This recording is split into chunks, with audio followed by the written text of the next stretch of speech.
Is it on? All right. Have we retrieved the other members, regular attenders, and guests from the basement area? Are we good? All right. Uh, Thank you so much for staying after today to talk business with us. And don't be scared. There's no like big announcements or big scary things that we just had to get off our chest or anything like that. This is just a meeting that we do. Our church bylaws say that we do a meeting at least once a year. Now, the church bylaws do not stipulate how long the meeting has to be. So we're not just up here playing church, you know, having a pecking order and a as big, to do. It's just a time that we want to create that we don't have on a normal Sunday or during the normal course of our events, just to be together and draw you in to focus your attention on the business of the church. And I hate calling it that because this is a calling for Ben. This is a calling for the elders and for the members and the people that are serving here. But in many ways, this church and any church really functions much the way that a business would or an organization the point is that we have things to talk about beyond what is in God's Word, even though we are going to flavor these proceedings with wisdom from the Word as well. The last meeting that we had, I think under 10 people came, so we're already like doubling the engagement for this congregational meeting. And I was very clever. I assigned people different speaking roles for this meeting to assure that at least that many people would have to be here,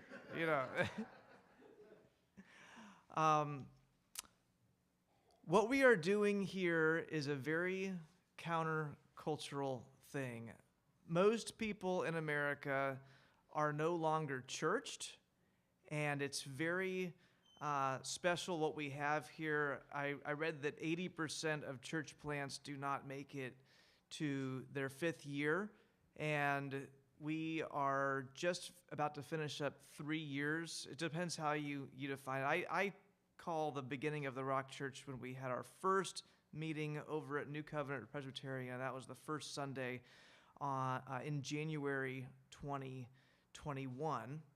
And then we had our official Easter Sunday launch. So I kind of go by the age of the first meeting, and Ben kind of thinks of it as the hard launch in Easter. But the point is that I've known a lot of you for almost 3 years now, and a lot has changed, most noticeably where we meet, and this is such a special place in that the Lord provided it to the Rock. So the fact that our church is thriving and the fact that the Lord is providing a building to us, I think should be very encouraging to us all, that His Spirit is with us here and that He has important work for us to be doing in this community. I don't think that we would be here thriving, surviving with a full-time pastor in our own building if the Lord did not have work for us to do. So thank you for being a part of that, and we need each and every person here. That's something that's very unique about this church, is there is nowhere to hide here at the Rock Church. And we get to know you very quickly, and that is a beautiful thing because we want intimacy in this body. We want to know each other and build relationship deeply. That's something that we do that is very difficult to do if you go down the street to a huge church, is you can kind of go in and out there and no one really knows you for years and years and years. But here, the second you walk through that door, you're not going to be anonymous beyond the first 5 minutes of walking through. And everyone here has to have a service mindset, because in a small church, it's not a consumer model. Hello. It's so exciting to see you. In a small church, in a large church, there's kind of like the producer class and the consumer class. There's the 15 to 20% of the people that are putting on the show, and then the other 80% of the people are coming to consume and watch, and then they go, and that's just the way it is. But here, we need every single person to be involved in a real way, and really they are.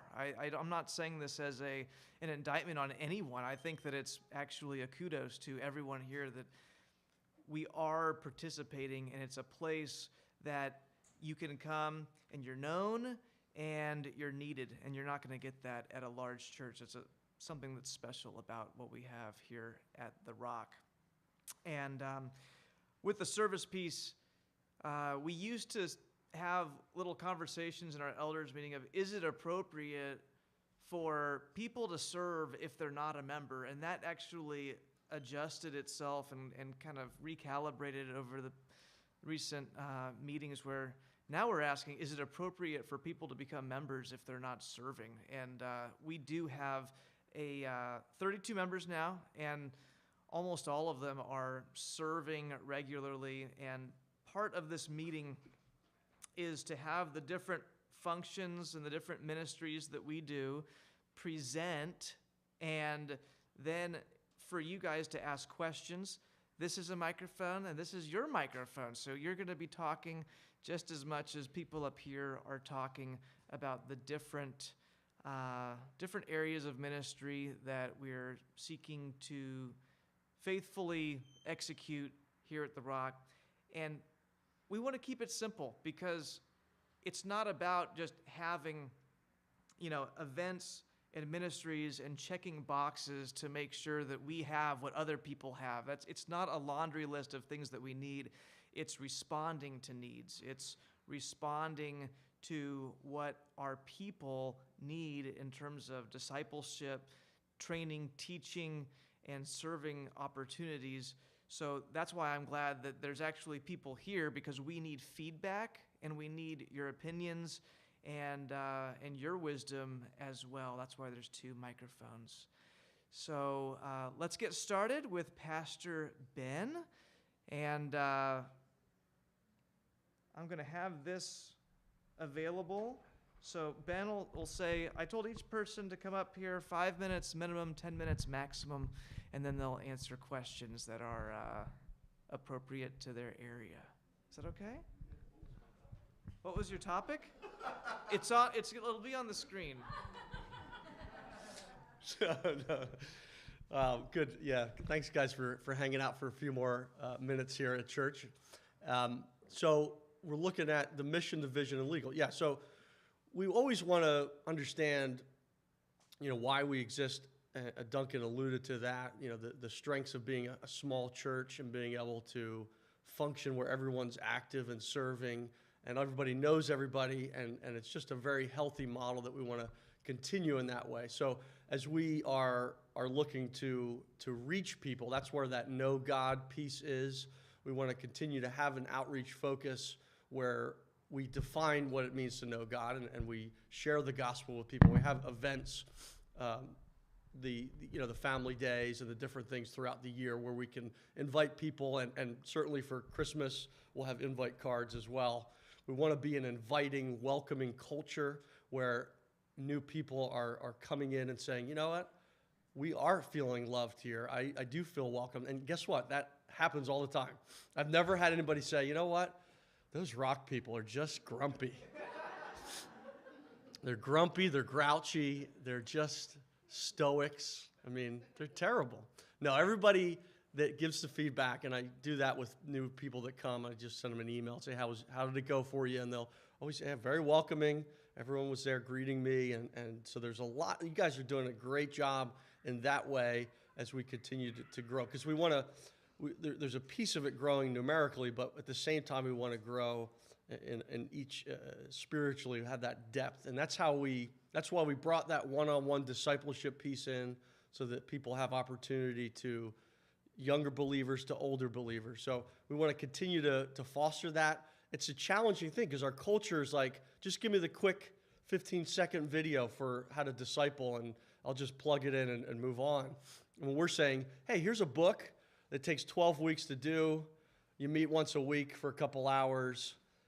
So go ahead. And people are just kind of a little overwhelmed by that. So we recognize that we need to make adjustments, and where there's a need to make it happen, to be practical, but continue to foster that environment of discipleship as well. So it's an important thing.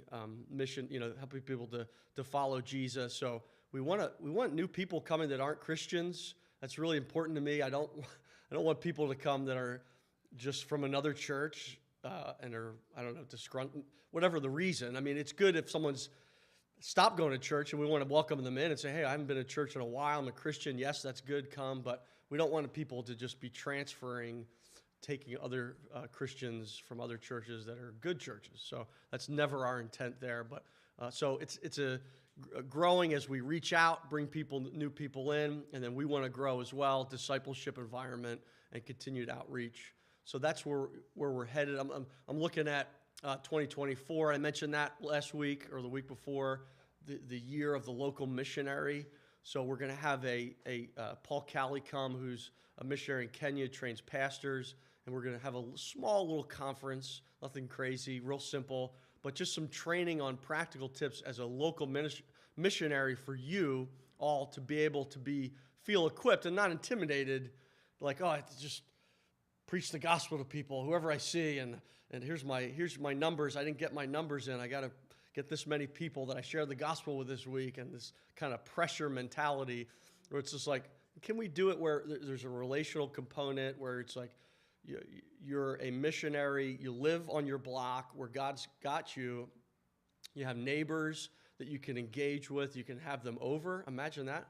Have them into your house and say, come on over for dinner. Let's just build relationship. Let them know you care about them, and just continue to do that thing called, it's not just for the abroad, it's really at home here. As we see the culture continuing to be post-Christian, there's more and more of a need to be engaged with those people that have never read a Bible, never been to a church, and realize that, when you invite someone to church, that's a scary thing to them. That it might be a while before they even walk in the door because they think that, lightning's going to strike them or whatever else, or snake oil or whatever else, the weird stuff that is out there. So we want to be sure that we're just being relational missionaries in our communities and our places of work. So I'm going to tailor different topics, being a missionary at work, being a missionary in your community, being a missionary in your school, and just having different topics that we can engage on throughout the year, culminate in the summer with the conference, and then look at the second half of the year as kind of implementing some of the practices you learn.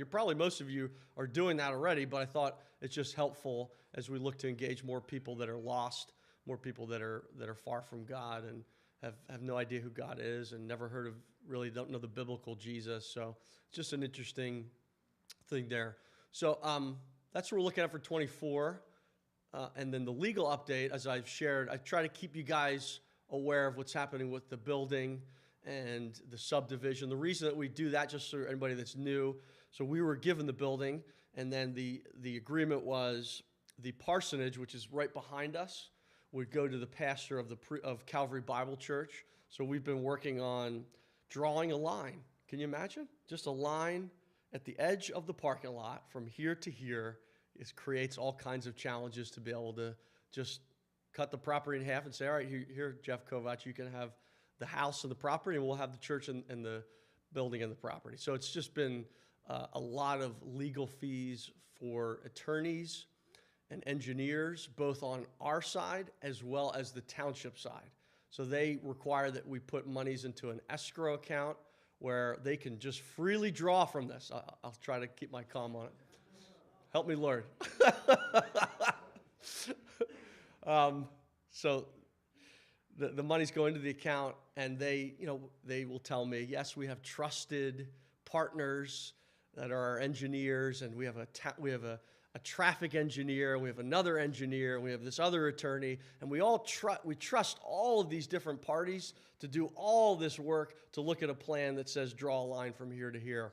So it's, you wonder. And Paul Shop, who's here, his friend came in, has some experience with that, and it was helpful.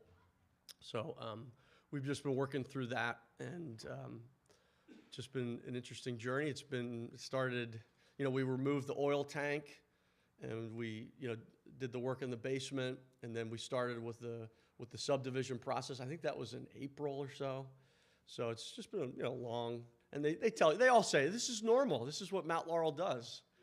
And so hard for me to accept that. But so that's where we stand on that. The latest on that is, well, the attorney said there's this new thing where the town is requiring a $5,000 escrow for a site plan, to which I refused. I said, we won't do a site plan. We have a minor division plan. We don't have a site plan. And so there's no need for a full site plan, which is, I guess my dad, you could tell me, what's the difference between a minor subdivision plan and a site plan? It's the level of detail, I guess. Yeah. Elevations and, benchmarks and, all that. It gets more detailed than a site plan. Yeah. So More if you're going to develop a site. and that's what we've been trying to keep coming back to, is saying, this is an existing building. There's no changes. There's no improvements. There's no need for any of those things from that standpoint. But they just want to create a lot of challenges. So they even said, that's why we have to move the cars. They said, do you have events at nighttime? And they said, well, if you have events at nighttime, you have to do a full lighting plan, which is thousands upon thousands of dollars. So that and it's just creating a lot of drama unnecessarily. So that's what we just continue to keep in prayer and wisdom as we look for direction on that. And, we have a good attorney and a good engineer, but it's just, we want to be really wise with the funds that we have. So, and that's my time. My time expired. I yield to the gentleman at the front. Yes, I just wanted to add maybe 1 minute worth with the legal. The elder board is going to be taking a pause on just shoveling money down the black hole abyss that is the Mount Laurel Township. So we want to celebrate the fact that Calvary Bible Church has invited us to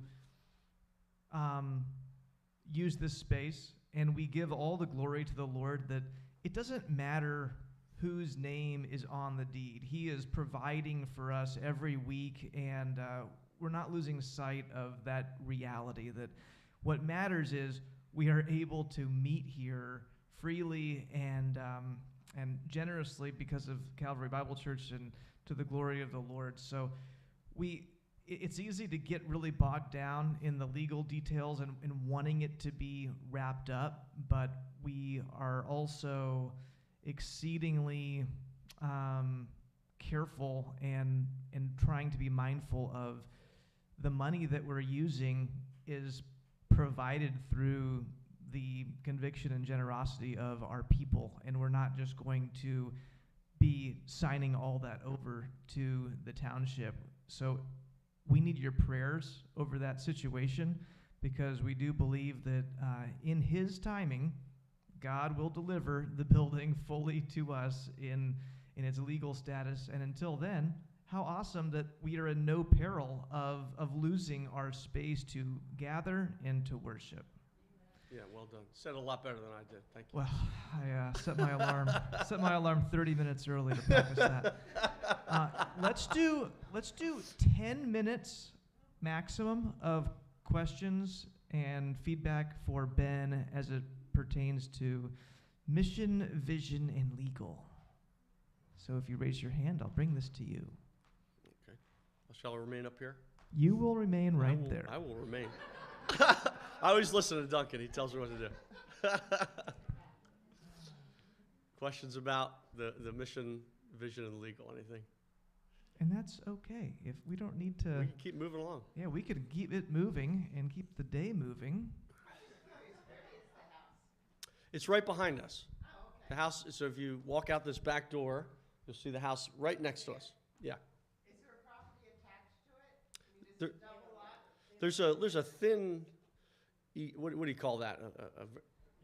Easement? It's a very narrow strip that runs several properties down. It's definitely not an easement. We wonder if it's an easement. We wonder, but yeah. It's not a lot that someone would sell, it's not that size. No, it's just wooded and filled with, yeah, it's just overgrown. Someone live there now? Next door? Yeah. Jeff Kovach and his family live there. Yeah, so they would require some arborvitae, green, 6 foot tall, 3 foot wide, 6.5 inch on the rear, and anyway, so they require a buffer to separate the properties, and we'll have to put those in. And Dave's been doing a great job helping to research, get contractors out to price that out and what that would look like. And he got a really good deal with, just how that would be laid out, because rather large and difficult. You have to get a backhoe and put them in there. So yeah, that would be part of. So to me, it's just a line. Just draw the line and be done. It's a line of trees to buffer, just for aesthetics, I imagine, because it's a church and it's a commercial and a residential property. So you have to have they require that those be separated in some way by some kind of. For whatever reason, These trees are the least of our concerns. Yeah, right okay, now. These trees. we don't have to put the tree in until after the whole process is done. So it's not a really big deal. But. Chicken wire? Yeah.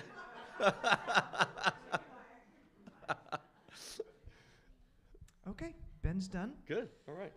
And now, Treasurer Jesse DeSanto.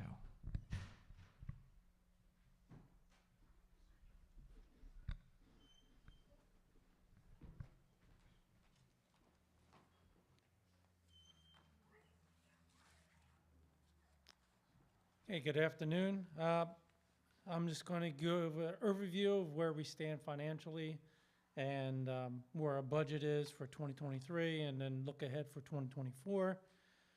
These are cold numbers, and you got to put in perspective of what has been accomplished since January of 23.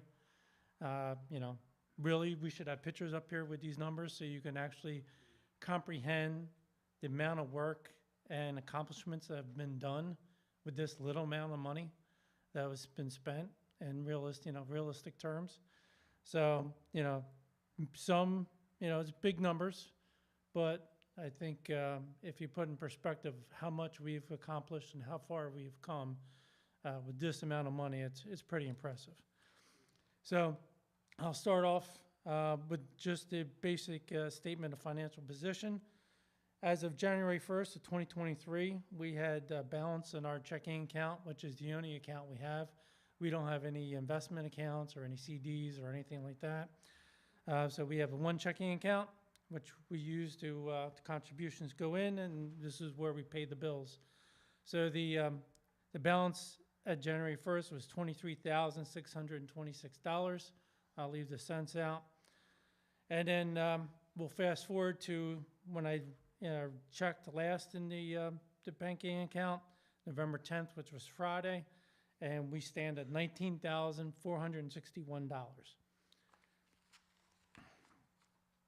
So you can next slide, if you would. What I'm going to talk about now is where we stand and what we plan to spend this year and what we actually spent. And keep in mind, the numbers I'm going to give you is as of November 1st. So when we talk about the contribution amount of $146,262, that is the actual amount that we collected to this point. We budgeted for the entire year of 23, $148,500, which, you would think we're going to easily surpass that amount of contributions. And it's been most of the contributions come from this body. There's been some assistance from other churches. I'm just giving you an overview. I have detail sub counts in terms of line items. It's 3 pages long, so I didn't want to, Duncan said 5 minutes. So So I don't want to overwhelm you, but there is several different, areas in terms of expenditures, mostly expenditures, but some contributions that come in from other areas other than the congregation itself. So I'll just, give you an overview. Like I said, you got the numbers of 146,000 that we have collected in contributions, and our current expenditures at this point is $156,000. Now, it's a $10,000 difference or close to it, but remember we started with a plus of 26,000 at the beginning of the year. So we have room. We budgeted to spend 147,900, close to 148,000. So we're over, but our big expenditures, other than the paying the salary of our pastor, is the acquisition and building maintenance, which most of those costs are kind of one-time fees. They're not reoccurring costs. And once we get through this process, those fees are no longer going to be around, and I think we're going to be able to build a bigger pot and be able to do more outreach and be more of an impact community-wise. I give the Board of Elders, we compacted things in terms of expenditures, in terms of outreach. We want our outreach, but, we're going to also do it smartly and wisely. So, when the time comes where we have more assets and more funds, we'll do more outreach. So let's turn the page to 2024. This is what we've budgeted so far for 2024. We're budgeting a contribution amount of $182,500, and our expenditures currently budgeted for 2024 will be $183,628. Just real quick, just so you know, we spent approximately $20,000 for building and grounds, which includes supplies, maintenance, and $20,000 for acquisition costs, which get into the legal fees and engineers and escrow accounts. So that's like $40,000. And like I said, a lot of that is not reoccurring costs. So just keep in mind that a lot of things are unsuspected when you go into a year. Something breaks down, you have to fix it. But I think that the budgets since 2021 have been pretty much spot on. Give $5,000 here or take at the end of the year. We're a nonprofit, so we're not here making wanting to make lots of money. And so I think we're expending just as much as we're taking in, which we should be because we're a nonprofit. We just want to have a little nest egg in case something goes terribly wrong, where heater breaks, air conditioner breaks, or we need to help out of one of our congregation members in an emergency. So I'll just repeat in case I didn't cover it. $182,000 is what we plan to take in terms of revenue or contributions, and our expenditures are planned to be $183,628 in 2024.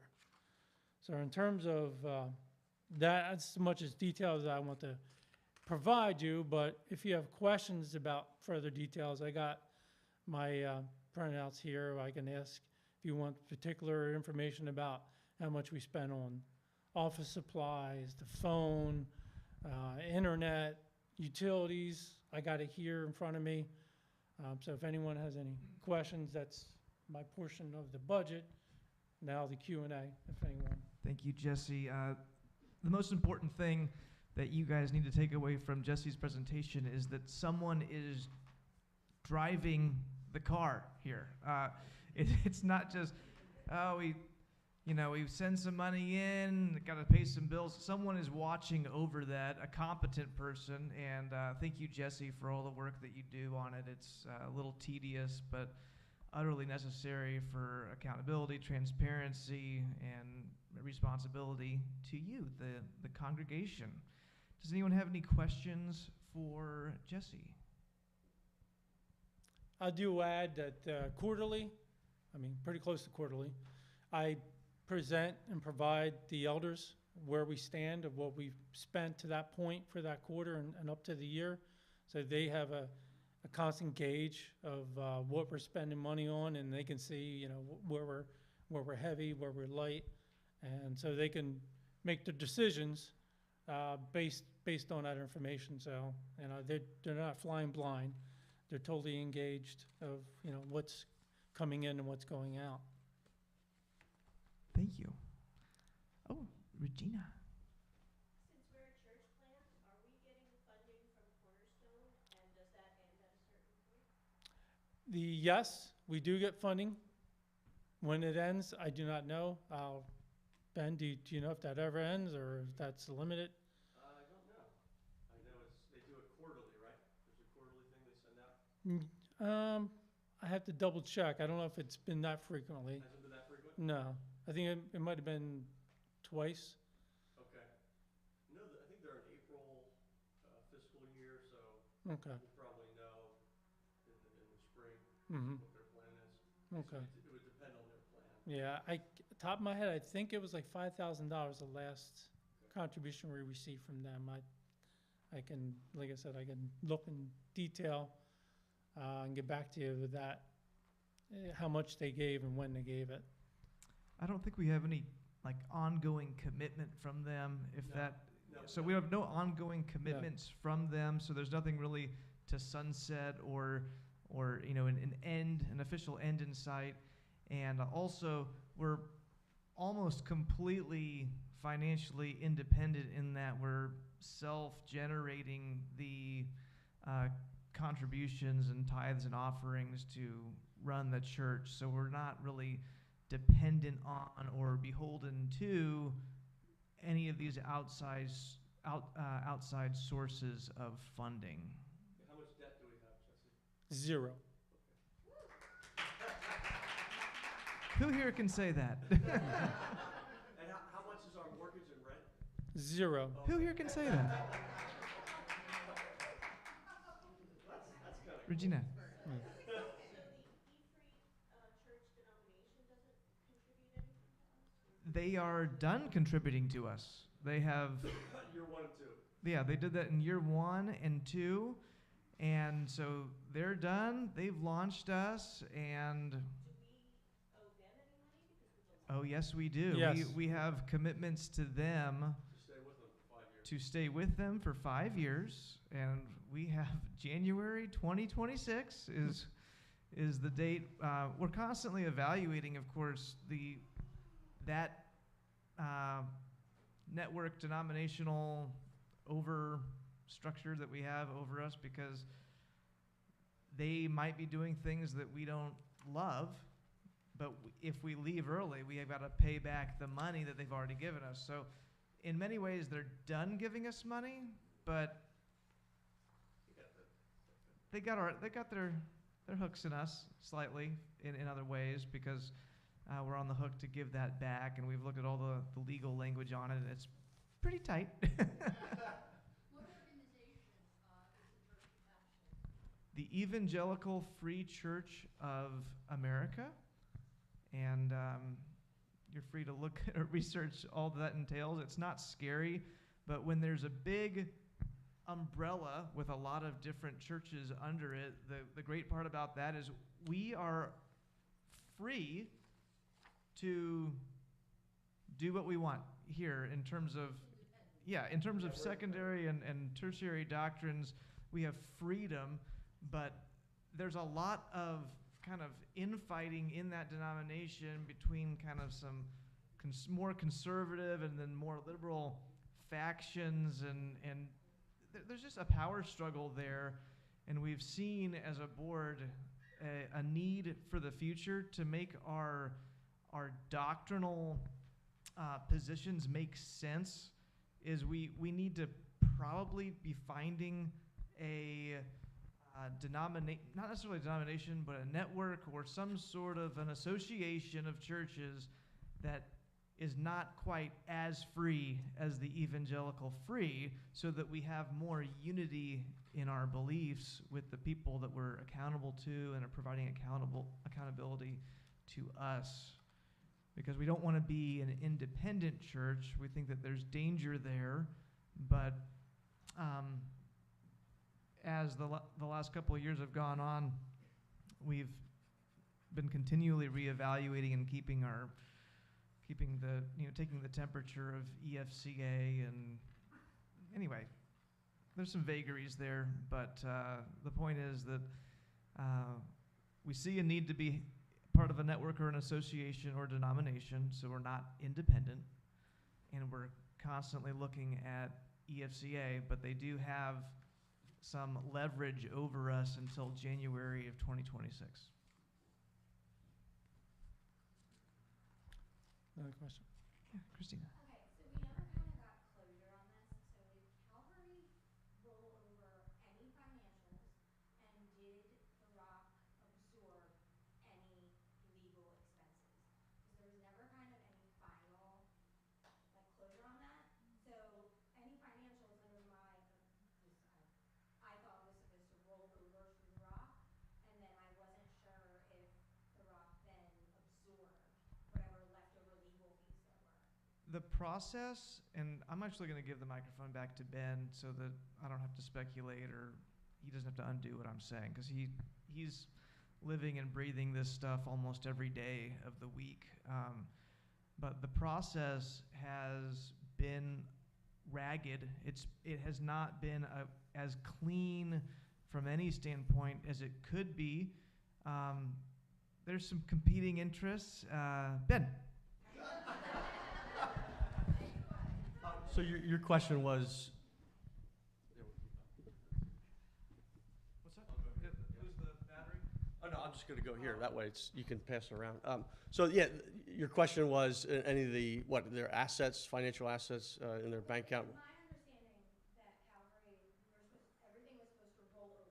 Whatever we didn't spend as of the date of handover was supposed to roll over unless it was all absorbed by legal expenses. And then my question would be, would we have absorbed Calvary's legal expenses? If that makes sense. Yeah, so any finances or monies in their account didn't roll over to us. We assumed all the financial responsibility for both us and them. So we assumed the full weight of it.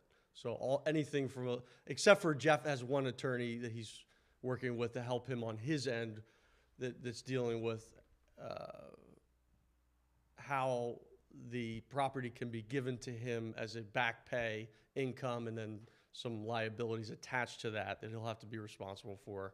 So he has an attorney for that piece, but we are doing everything else. So in terms of the subdivision and the retaining an attorney to split the property, that's all through what we've been spending on that. Yeah. Did The Rock get any of Calvary's legal? No, you didn't have to take on any of those legal expenses? Prior to receiving the church, is that what you mean? Yeah. Whatever legal expenses were outstanding? After the takeover. I think only the legal expenses that were in standing were just for Jeff's personal attorney. I don't think there are any attorneys, you can correct me, Chuck, if there's any attorneys that were retained for Calvary Bible Church as a church. I don't think there were. Because for the parsonage, he has an attorney for that piece, and dealing with the legalities of, because a nonprofit cannot dissolve and just give away their assets to anybody, or particularly the members of the church. Since it's a nonprofit, you can't take profits.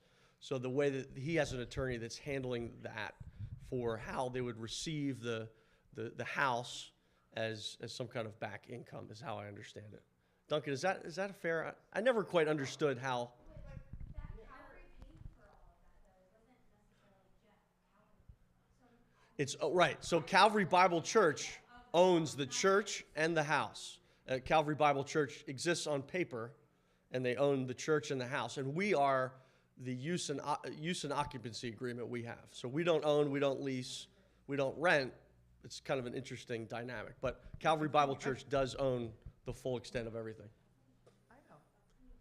Oh. Angelica. I was just curious to see if we can get a copy of the last minutes of Calvary Bible, just to get an idea of what was voted on Yeah, yeah, I think we're kind of opening a box right now that is okay to open as long as we know what we're getting into. Because there is a little bit of a quagmire with the transfer of the building. And here's what it all comes down to. We have three parties at play here. We have the Rock Church, and that's an official legal entity. We have Calvary Bible Church. That's an official legal entity. We have Jeff Kovach, who is the previous pastor of Calvary Bible Church and the current resident of the parsonage that's part of this land parcel property. Now, the only person that owns anything here, the only party of those three people that owns anything here is Calvary Bible Church.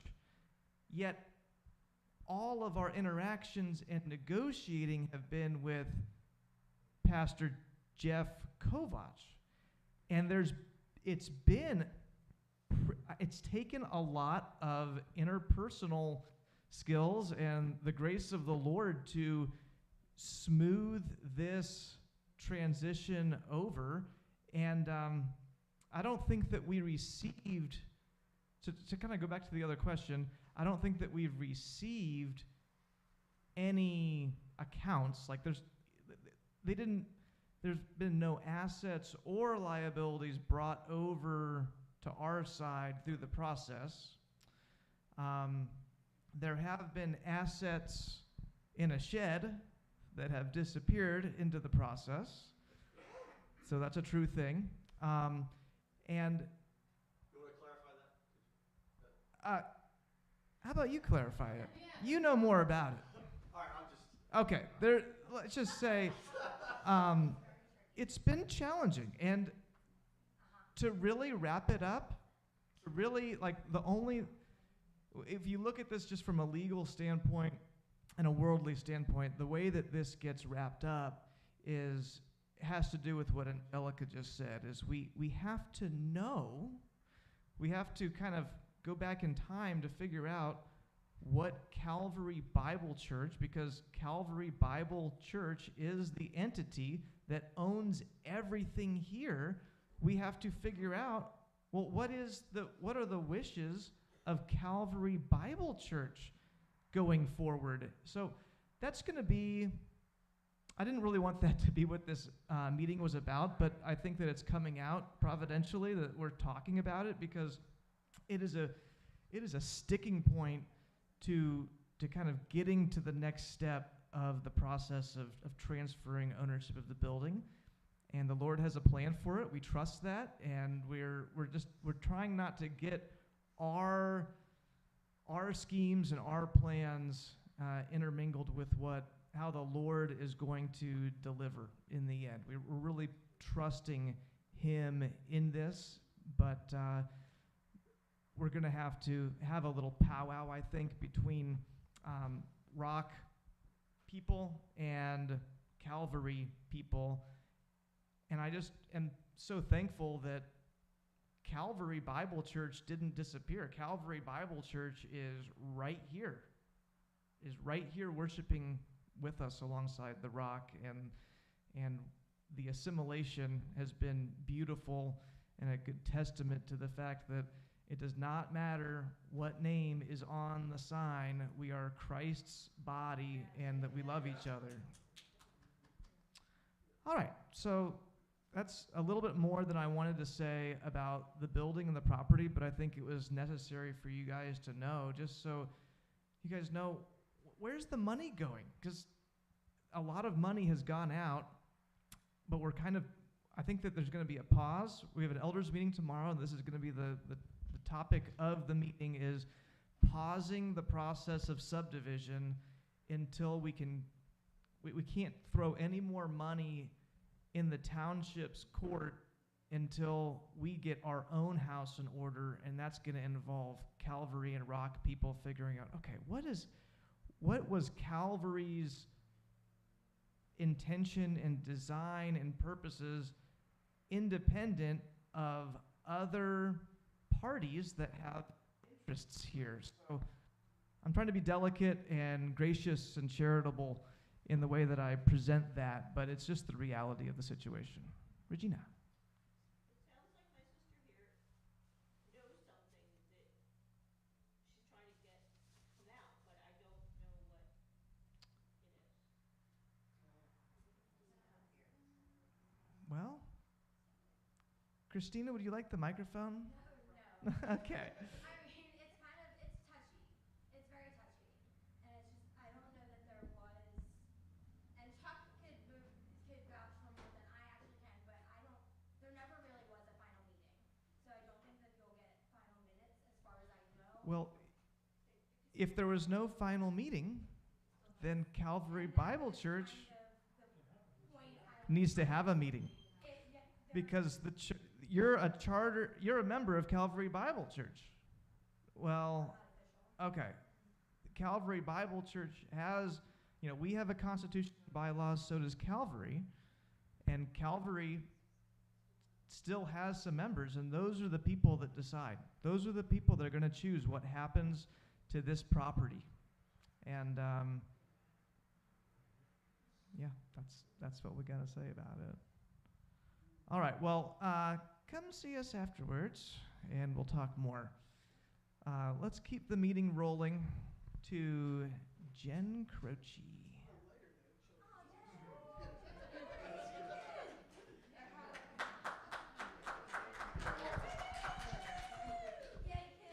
Yeah, on a much lighter note. How's everybody doing? I'm Jen Croce. I'm sure most of you know, hello. And I'm the newly appointed director of Sunday School and Nursery, which is really cool. I'm very thankful for the opportunity to do it. I guess let me just give you a little overview of what goes on down there and what we do. So our nursery is from newborn to about 4 or 5-ish. Some of our 4 and 5s want to go to the Sunday school. They don't, we at their leisure, so that's about that. And then Sunday school 5 to 9. Above that, they're up here worshiping with their families. So we're very blessed to have an amazing curriculum for Sunday school. We teach out of the Gospel Project for Kids, and it's great. I meant to bring up a little thing with me, but whatever. But it's a great curriculum from the beginning to the end of the Word, and the kids, it just really brings it to life for them.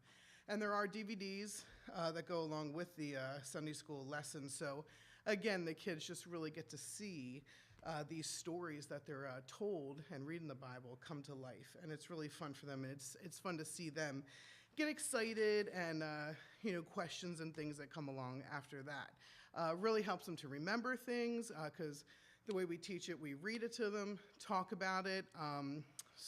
Just really just repeat, and then they get to watch the video. So it really helps them retain that information, which is so important. And so right now, we have a wonderful group of volunteers that I'm very thankful for, and serving in both of these ministries, and we're just so happy to have them all. We're hoping to have more, and so if anybody has any desire to help out in those areas, to serve, please speak to me, and I'd be happy to get you plugged in there. Just to let you know how I do that is I normally do the schedule 2 months out, and we have the 2 adult volunteers in the nursery, and then we have 2 volunteers in Sunday school. We are working with our youth, though, I should say that, not always adults. So we are letting some of our kids 12 and up help out, their moms, dads, other things, because we need them. And it's a good opportunity for them to get them involved in serving as well. So right now, because we have a great group of volunteers, but it's small, some are serving 4 or 5 times. and some are serving 2. So, and that's all preference. Some are like, hey, throw me in there whenever, which is awesome. Some are like, these are the days I can, these are the days I can't. It boils down to 1 or 2, and that's amazing. Also, we were talking last time where I think we always just think of the women volunteering, and for nursery, we're going to keep it women, but for our Sunday school, men, I mean, please, if you feel led, we would love to have you. The kids, it'd be great for them to see some men, just jumping in there a Sunday or 2 to volunteer and teach the kiddos. So, just food for thought. And okay, so if you did want to volunteer for, nursery is kind of self-explanatory, but if you did want to volunteer for Sunday school, the way that we like to do it is your first time you'll be underneath like myself or Angelica, and we'll show you, how to do everything, how we run our lessons and this and that. And then if you're comfortable and you want to lead yourself, I will, for your first time, and I can continue this if you prefer, but I'll kind of map out a lesson plan for you because like of course you'll have the book along with it so you can see how I've mapped it out from our book, and but then you would have everything in order. All you would have to do is go home, and in each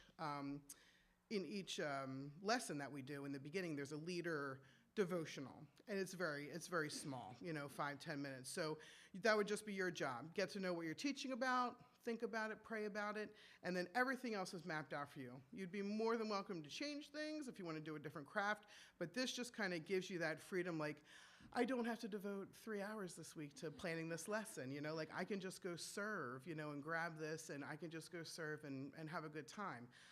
And then you'll see, like once you, how great the curriculum is, like I said, and how it's just mapped out so nicely for you. It just gives you different options, and it's great. And, but yeah, so like that's how I would do it, just to make things easier for you and just to get in there and just feel a little bit more comfortable. And then after that, we'll, like I said, as little or as much as you want to serve, we are happy to do that. So, and the kids are just they're so precious, and it's such a blessing to teach them, to hear them, their questions, them get excited about different things, when you're building on stories in the Bible and, when you recap stuff, and they just remember. And sometimes they are like little chatterboxes, but when you ask them these questions, like they know the answers, so they're hearing it, and it's just so wonderful. And like, I know me, myself, like growing up, my Sunday school teacher was like such an important person to me, and it's cool to like be in that role now for these kids.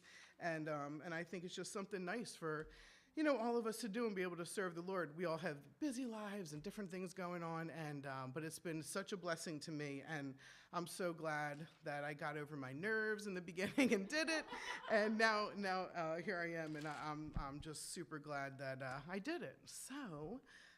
And again, if anybody feels, led to lead and, in any way, just come and serve, assist, please come talk to me.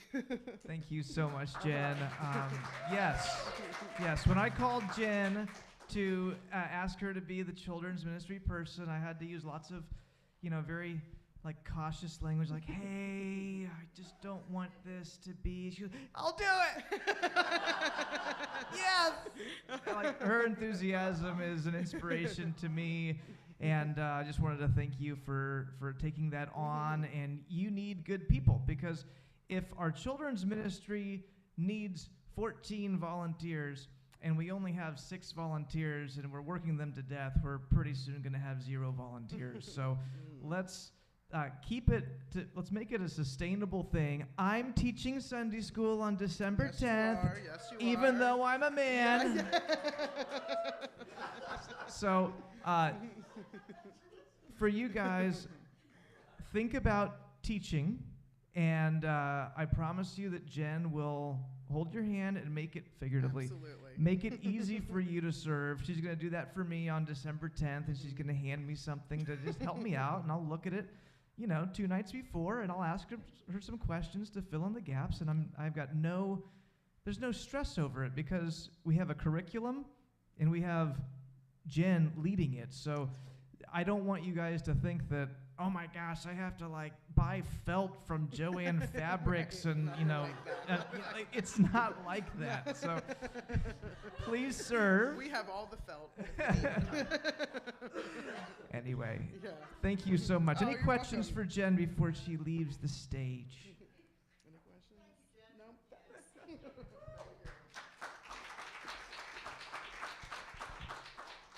Who do I have next? Lindsay Catlett.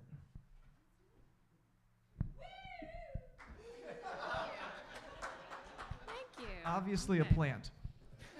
Oh man, like I said, I always feel so short when I come up here. I almost brought a step stool from home, but I'm good. Okay. So I wanted to share with you the Bible verse that kind of has helped frame I always get like mission and vision. I don't know which one it is, but for our women's ministry, and it comes from Proverbs 14:1, and it says, "The wisest of women builds her house, but folly with her own hands tears it down." And so the vision for our women's ministry is, we pray and we ask the Lord to equip women to be wise, the wise women that are building their house. And that's done by fearing the Lord and seeking his biblical truth, his will for our lives as Christians and as women. And we want to choose fearing the Lord and his truth for us and his will over the foolishness of the world. And we know that there is a great deal of foolishness in the world, especially when it comes to, I won't go there. But as women, we want to live in obedience to God's creative order and his will for our lives. And we want to do that as a corporate body, as the women who are here that God has brought together. We want to grow individually, but we want to grow as a group. And so right now, the way that translates is once a month, on the second Saturday of every month, we gather for our women's fellowship. And that's been neat because even, as Duncan was saying, we're coming into our third year, or wrapping up our third year. I don't know where we are. It's been fun to see how our time together, our fellowship, that we've really matured in that. And that's the theme for this year is maturity, which Duncan put it beautifully, maturity by growing up in the gospel or through the gospel, letting God's truth help us mature as we receive from him. And so even our time together, it's so important that our time together looks different than our time in the world, because the world provides lots of opportunity for us to gather socially, but our time together as women who are daughters of the Most High, it needs to look different than the world. And so it's been really neat seeing that mature as we've gotten to know one another more. So this year we have been meeting up here our past 2 times, and it's just been time to pray together, to sing together a little bit, time in the Word, and time ministering to one another. And ministering in a way that looks, again, different from the world, that we are ministering to one another according to God's will for our lives, seeking that biblical truth and not trying to just bring in worldly wisdom. And so I think one thing that's become clear, though, is that once a month is not enough, that especially as it feels so dark and heavy, and what Duncan was saying, I think you said 80% of the church, of the world is not church. No, 80%. What did you say? Oh, that's right. Okay, no, but you said majority of the people in our country now are unchurched, right? Okay, so as it becomes harder to find people who are part of the global body, it's more important for us to have that time together to fellowship, that we can come together more frequently. And so this is a very busy time of year, as we know, but thankfully we do have our Friendsgiving and other opportunities for us to gather together. But in the new year, I don't know exactly what it's going to look like, but there's going to be more opportunity for us to gather. And then the other piece of that is the discipleship piece is so critical. And are we going to have somebody talk about that, Duncan? No? Okay. That's okay. That person is me now. All right. The discipleship piece, and that's for the whole body, but for women in particular, I know it can be really hard for us to gather sometimes and to have those dedicated one-on-one relationships. Ben talked about the discipleship piece a little bit, but that's really important, and it's so important that we have mentorship and accountability on an intimate level, and that we allow the Holy Spirit to guide those relationships and to pour into us as we come together to grow. And so that happens on our large scale, but we need to do that more one-on-one discipleship or one-on-two, one-on-three, whatever that is. So again, if you're willing to come alongside somebody, we would love to know about that, and you can sign up online for discipleship. But if you need it also, let Ben know, let me know, and we would love to help make that connection, just so that people know you're not alone and that there's somebody who wants to come alongside of you and that we're not too busy to do that. I think sometimes we think that there's not time or somebody's too busy or I don't want to inconvenience them, but we are not meant to carry our burdens alone. And the Lord has put us together on purpose, for a purpose. Okay, and then I guess the invitation would be our next Women's Fellowship. I don't have the date, December 8th. Is that right? I should have looked that up. December 9th, thank you. Okay, Saturday, December 9th. So that's going to be, oh yeah, you know. And so we are going to do what we did last year for our Advent Fellowship. We are going to meet downstairs for that one, as opposed to the past 2 times we met up here, and just kind of have a celebratory time. And we're going to play a little gift exchange game. Angelica will have more information coming out about that later. But so I would love to see you all there. Okay, you're welcome. More? Okay, less, much less. Not less. Any questions for Yeah. Lindsay? Any questions? No, and I'm not a plant. What? So you said at the very beginning, woo, you're like, Oh, yeah, you're the not plant. A plant. Not a plant. That was totally organic. Okay. Thank you. And I'm done. Okay, let's talk about the men's. I organize the men's, and we have a theme of, like Lindsay said, growing up by the gospel. So much of what we've done in the men's group over the past couple of years has been just, here's what you do as a man. But this year, we're focusing on, here's what you should know as a man, knowing the truth of the gospel, and how that we can make applications from truth that are much more deeply penetrative into our lives, that affect our behavior. Instead of just having Band-Aids over our bad behavior, we want to have new life in us by knowing the right things. Kind of like what Pastor Ben was saying in the sermon today. We want people to know the truth, because that's where the healing and the peace and the joy and the hope are really going to come from, not by behavior modification so that you look like a good little Christian to the people around you. So that's the men's stuff. Now, hospitality. It's very important when people come in here for the first time that they get the authentic rock treatment, an experience. You know, we want their first impression to be real. We want it to match what we actually do here and match our heart. And I'm going to tell you a story. This is based on a true story. Some creative licenses have been taken. But imagine a little family, and they go online and they do the plan your visit. And they're open to Christianity. Maybe they, were raised in a Catholic home. They know that there is something more out there, and they have found the rock through a friend, or maybe just some online exposure that we have, and they've done the plan your visit. And maybe there's even been a discussion in their home.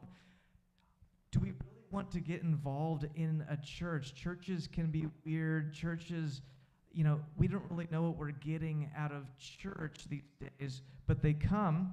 I'm going to switch microphones here. But they finally, they decide, yes, we're going to come to the Rock Church. And so they drive up, and the parking lot is full, and they're not allowed to park on the grass because we're trying to get the subdivision done. But that's okay, because we have a parking person that's smiling at them, and they look official in their beautiful vest, and they direct that person to our unofficial overflow spot across the street where another parking person is waiting to receive them and helping them across the street.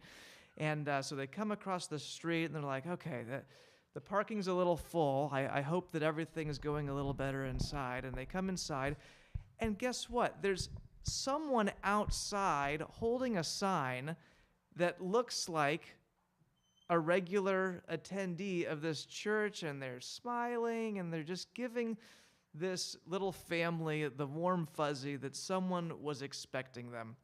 And then they get passed along to someone inside, our indoor greeter, and that little family meets with that indoor greeter, and they give him a little tour around and take him downstairs to where the nursery workers are and where the Sunday school teachers are. And the Sunday school teachers and the nursery workers aren't here yet. And the family is starting to get concerned about, well, is this church invited me, they welcomed me, but now I'm having some second thoughts about whether this church is serious about taking care of my family or not. And they say, you know what, honey, you were right. That church is not really for us. Let's just go to McDonald's and get a McGriddle. I hate to say this, but I think it's powerful that you know some of the sadder elements of this story are true, actually. And what it does is it highlights the importance. First of all, it highlights how much nerve it takes for some people to work up to come visit a church. And we want to honor that because that's the Lord moving in the heart of that person. And we want to honor what the Lord is doing and what they have decided in their family to come worship Jesus with us, even if it's just for one Sunday. And we want them to have an experience that matches, that's an authentic experience. It's a good thing. I love the hearts of the people that are in this church, and I love the purity and the simplicity of what we're doing at The Rock. We want that to show, and sometimes you only have one chance to let it show to someone that's going to come here. So this is just a little bit of a time to re-motivate people to volunteer for the jobs that we have at the church. We need every single one of you. You can't hide in a church this small, and this church is small and needy for what you guys have to offer. Then when you offer it, you have to make a commitment to provide it regularly and faithfully and cheerfully, because if you can't do it cheerfully, the Lord does not want it at all. Only cheerful service is valuable to the Lord and to the people of this church and the people that are going to be coming here. Thirdly, we have to be coming here on time, and I hate to say it, our family, we were supposed to be a greeter today, and we came at 9:40, and so I'm not throwing any spears at anyone. I'm actually using this time to look inward, look at how I can do things better so that we are being faithful to the people that might be coming here. We have to come on time because some people come to church early because they want to meet some people. Not everyone comes to church at 10:05. And when they come, there's a whole cycle there's a whole workflow. I hate to put it in those terms, but there's a whole flow of interpersonal interactions, and each one of those interactions that they have is a chance to either positively or negatively reinforce some of the baggage that they might be bringing into here. You know, they have fears about how they're going to be received or judged or welcomed or engaged, all of these things, and we want to negatively reinforce their doubts and their fears, and we want to positively reinforce those reasons why they got up the nerve to come here in the first place. And each person along the way of our hospitality team has this amazing opportunity to either kind of have that torch passed and grow that excitement that the people that are visiting have, or they can snuff it right out. And it's an amazing amount of power that each of our volunteers that is working on a Sunday has to just be ambassadors for Christ, or maybe through no malicious or ill intent of their own, just kind of drop the ball. So when they come, it's so important that the parking person is welcoming. I love it that they're going to see Damien or Chris Croce or Jesse, or our parking people are amazing. Our greeters are amazing. Deborah. I can't imagine, anyone better to see for the first time at our church than Christy Kelly or Deborah. And then when they come in, us as members, even if we're not serving that day, the greeter is going to bring them to a member so that they can start a relationship, and so that greeter can be free to greet other people. And then eventually, before that person leaves, we want them to have a meet with our pastor so that they know that there is room in our lives, in our hearts, in this body for them. We don't know what the Lord is doing. We trust in the Lord to bring the people in that he wants to, but it is a powerful responsibility to steward the gift of a new person, or maybe a baby Christian that's coming in here. We want to handle that with proper planning and with care for that individual, so that we don't become the reason why we reinforce something that they might have. I knew that those Christians were just rude and insular, and they didn't really want me here anyway. We want to get that stuff right out. So, hospitality team is something that's going to be is something that's reforming right now with just some clarity of the roles, and I have some emails that I promised to send out with some job descriptions and everything, but I just wanted to speak to the fact that hospitality and the way that people interact at this church for their first time or even their 8th time, it really does matter, and we just want to be faithful to the person of Christ and his character, and also authentic to the culture and the flavor that this church has very naturally. So this isn't about, hey, we got to put on a good front, company's coming over.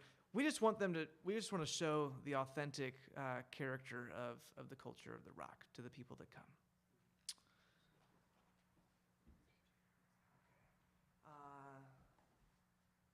I'm not expecting any questions on that. Let's just move right along. Next, Dave.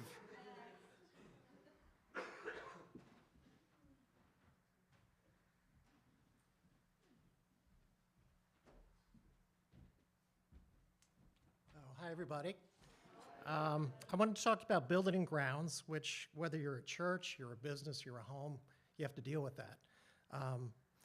There are 7 line items under building and grounds, like building repairs and maintenance, which I'm going to talk about today, building supplies, fire safety, et cetera. And we've been working on the 2024 budget for that, and we have some specific projects for that. Like the air conditioner needs to be maintenance, maintenance needs to be done, and like the drains out there are being fixed by Ben. I'm a little nervous. I'm sorry. my voice is catching me. I don't know why. I don't usually get nervous in front of people, but the board really has a good vision for the sanctuary, and that is converting this into like a multi-purpose room, and what it would mean is taking out the pews, taking out the flooring, and putting chairs in. So I guess that's my first question. How do you all feel about that?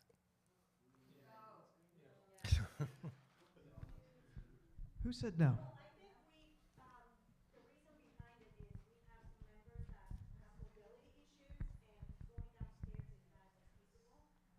So it's not something that we've just decided, oh, let's just get rid of the pews. Personally, I love the pews. Yeah. But I do see how it can be more usable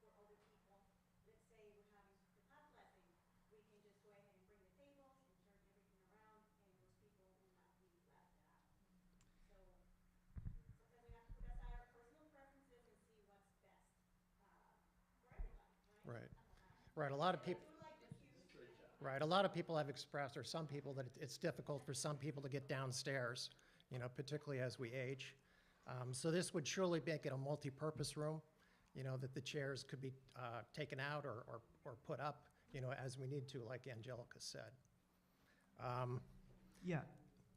Dave, you jumped right into the most contentious issue of the whole meeting, because people have ideas and affections for the pews. We love the pews. Do you know what I love about the pews? They're already here and they're paid for and they're free. So there is a lot to love about the pews. Yes, Deborah.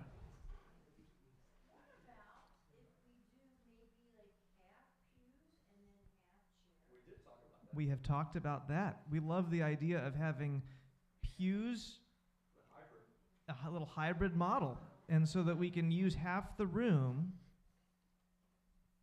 What are you doing? Oh, okay.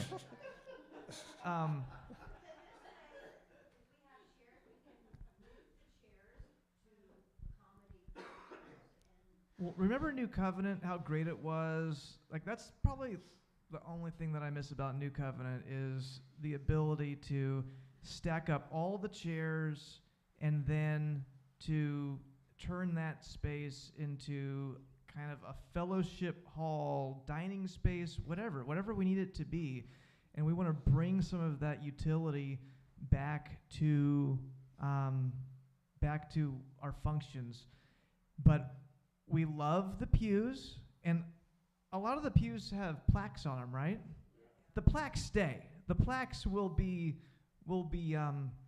not go away. We will retain some of the sentiment, you know, the most important pieces of sentimentality on the pews will be retained, and we might even retain some of the pews themselves so that we have half and half. We're not trying to reinvent the space. We just want maximum utility for the space to accommodate individuals that cannot make it up and down the stairs. And quite frankly, the basement is kind of a small and dingy place to share a meal. I think that it would be beautiful to have it up here eventually. But all this stuff is cost and expense, and it's down the road. And that's why it's a congregational meeting, is because we just don't want to unilaterally declare something like the service time is changing from 11 to 10. We want to have input from you guys so that we know what's the most important thing to you. So, input coming. Oh, but you love it though, don't you? You want it. I was wondering if in the meantime you would consider selling, is that piano? Piano? I think it's a guitar. Okay, selling the guitar. So you could move some of the pews up there before if everyone decides to switch to chairs.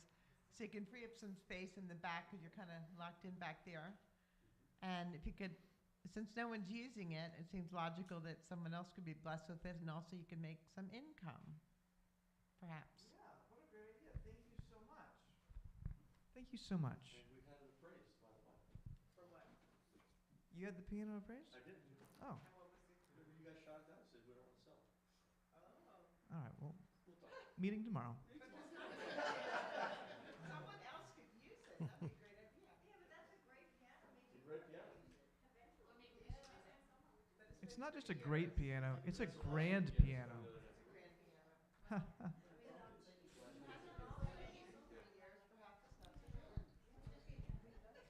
Okay, let's move the meeting along, but what's that, Christina? What kind of chairs are we talking about? Lazy boy recliners? I knew I could get you on board if I just... No, it's like the kind of the church chairs that kind of lock together on the side, but you can separate them apart and like move them around a table. 22 inch wide. 22 inch wide. 20.5. 21.5? No, 20 and a half, excuse me. 20 and a half. 20 and a half. Yeah. close enough. So Yeah, many and they would have a choices. pocket on the back, you know, to put the Bibles in and that kind of stuff. This too. would be the biggest capital expenditure we've ever made for the Rock, but because the chairs would be at least. I mean, even if we just did half chairs, we're talking about $5,000 of chairs. Yeah, 115 chairs would be about 7,000 Yeah. if we did all of them. Well, Dave, do you want to keep it rolling? And Yeah, yeah. All chair input should be emailed to the elders or Yeah. What is it? You solve what? what do you solve? What did you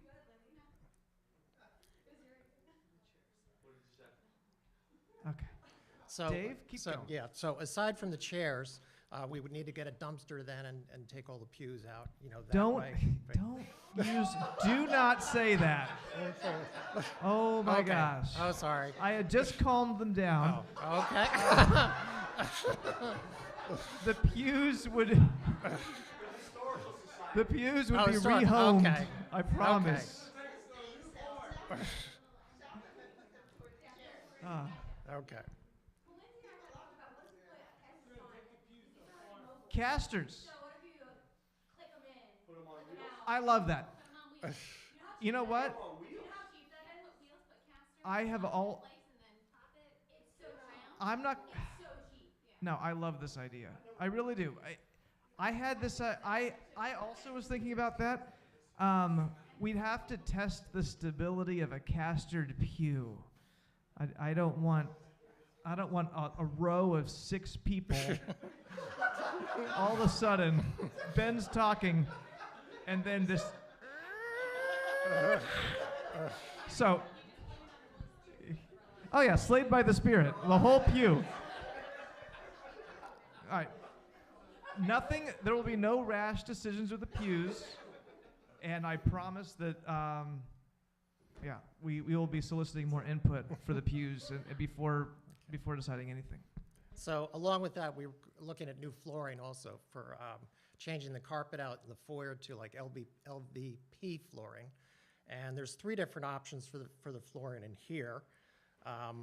We could replace carpet, which is the cheapest expense, or we could do LVP, or we could do a vinyl roll. So we'll be looking at that more and that, you know, during the year, and the elders will make a decision on that. And also the doors, we're looking at this year changing the doors in the back so they're more soundproof, they're more visible. And next year we're looking at changing the doors on the entranceway also. More glass. Yeah, so you can see glass, right. So, more welcoming. yeah, A solid door Yeah. is not very welcoming. yeah. So like it was alluded to, this is, you know, it's some big expenses in there, but they're one-time fees, and when we're done, we're done. Right, with no mortgage, no debt. So, okay. Any other questions? Yes?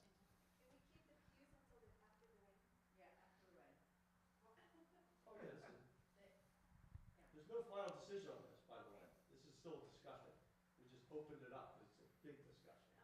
We don't want the church divided over pews. Church is divided over carpet color, so we're Yes? I came in late, but, we're not dishing any more money until we figure. That's right, thank you. That was, This is like. until the whole property thing is, thank you. Financially, right? Thank you, Donna. Okay. 100%. That would be foolish. To me, that would be very foolish. I'm sorry. Oh, yeah, no, thank you for clarifying that. Yes. Yeah, everything has to be finalized before you put, Oh yeah, yeah. definitely. Okay, thank you, everyone. Thanks, Dave. Yes. And a special thank you to Dave, much in the same way that Jen stepped up for the children's. Dave has been critically helpful with the building and honestly an answer to our prayers for the elder board. So praise God, thank you. John Dancer.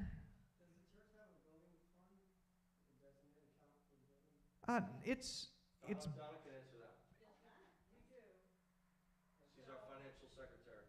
So we do. We have a fund for building, so all you would need to do is on your check, well, for me, I physically do what's here.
That is not currently what's going on. We have one checking account. We don't have multiple accounts. So whatever you contribute gets deposited into one account. So you mean for your own purposes, if you want to know what you're donating towards, but it goes into the same pot. We should technically have separate accounts if that's the case. If that's, We're just not there yet. Oh. That's just not. But on the giving side, there is categories that are set up. There's like budgeted There's categories. Yeah, those are budget items, Yes. not necessarily, those are not different. yeah, we don't have multiple accounts.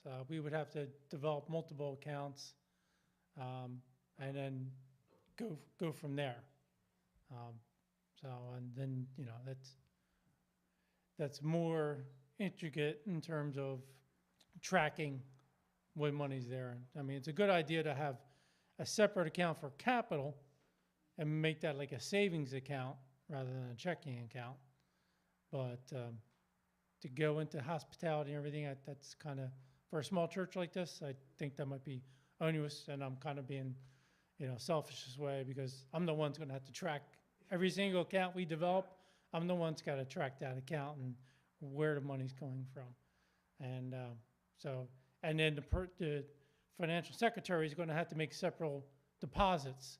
She's going to have to make a deposit slip for one set of checks, another set of checks, and then we're going to reach out to our third-party online receiver of the contributions and see how we can set that up to go different ways. And I don't know if that's going to be additional fees. So that right now that's not occurring. I don't want these guys misunderstand. It's going into one pot. But the decisions, like I said earlier, are being made with that in mind, that we have one pot and we know what we have and what we can afford to do and not do. Thank you. All right, Angelica?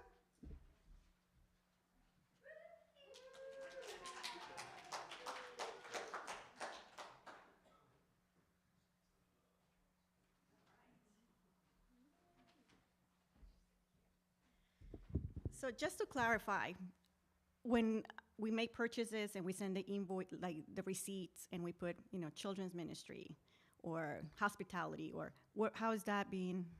Because whenever I send, so there is a breakdown. Mhm. The money coming in, it sits at one spot.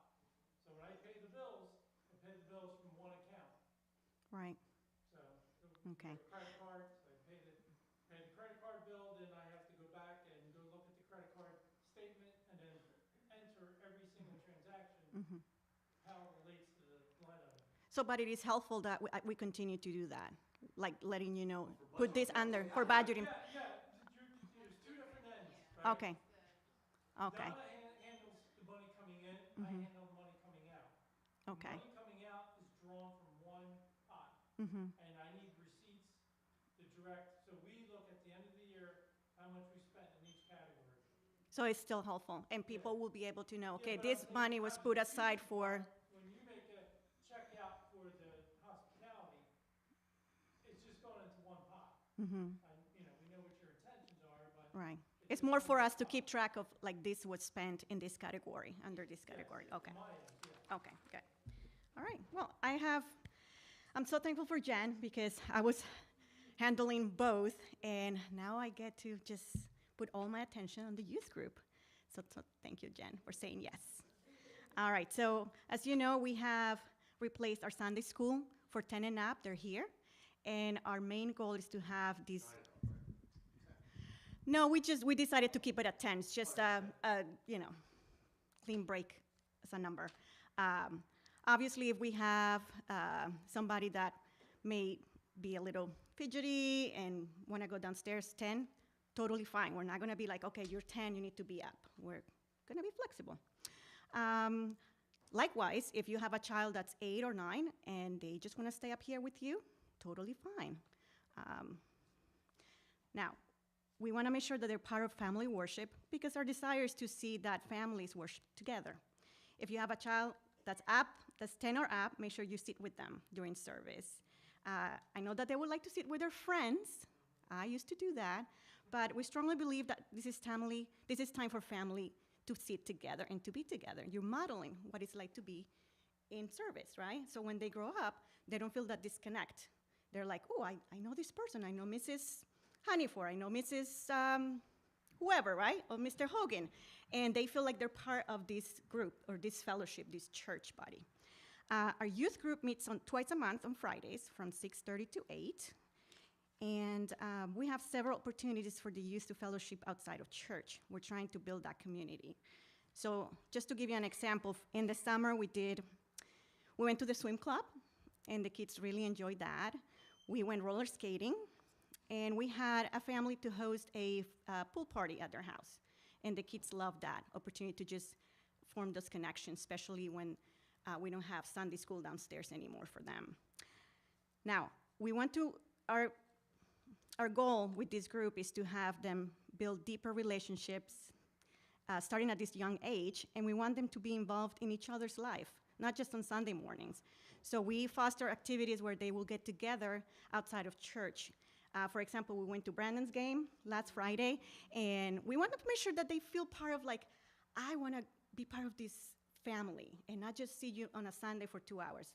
We see each other outside of church. We go to plays. If you're part of a sport, we want to be part of that and grow together. Because as you get older, sometimes it's hard to make those connections and make those friendships, right? We come with all kinds of insecurities. But if you grow up in a strong church with all this group and these children's your age, it's so much fun. I had that, and I want that for my kids. Let's see. So, during our Friday meetings, we share what has happened during the week. So I'm just going to give you a breakdown of what we do. So we get together, we share. Usually I let them play outside for a little bit. Now that it's getting darker, we might have to reconsider that. But I let them play outside for a little bit until everybody's here. And then we talked about, what was something good that happened this week? What was something bad? How can we pray for you? So we share prayer requests. And this is, believe it or not, even at this young age, they share their hearts. And it's a beautiful thing. So we also have a game or an activity. And of course, we read the Bible, and we just see how we can apply that to our daily lives, right? So our most recent topic, just to give you an example, we talked about the power of the tongue and how our words impact those around us. And we talked about, in this age of technology, how not just our spoken words, but anything that we text or share on social media can have the same impact. So that was beautiful, how we make those connections. So as we look to the future, I just want to make sure that if anybody wants to share and volunteer, I love to have you on board. Because I do believe we need to invest in the lives of these children now. What happens, they start high school, or they go all the way to college, and because they were downstairs, they were with, they didn't make those connections, we lose these kids. And I would hate for that to happen here. So that's why I wanted to really concentrate this. I have 2 of my kids are part of this group, and I make it a point to, like, let's do this. Even when I'm tired, I'm like, oh my goodness, we have group tomorrow. And it's Friday, and it feels like, this has been a busy week, but I make it a point to, like, let's do it. Eventually, I would like to do it every Friday, but for now, only twice a month, because it is a lot. Now, if I have another person that might help me, Jen, and you help me too. I mean, I don't even know how you do it. But I always keep volunteering you. So I appreciate that. She stays most of the time. She has 2 boys that are part of the group, and she stays and is my second set of eyes and hands. All right. All right, just 2 more people to go. Jerry, you're next. Jerry Hogan.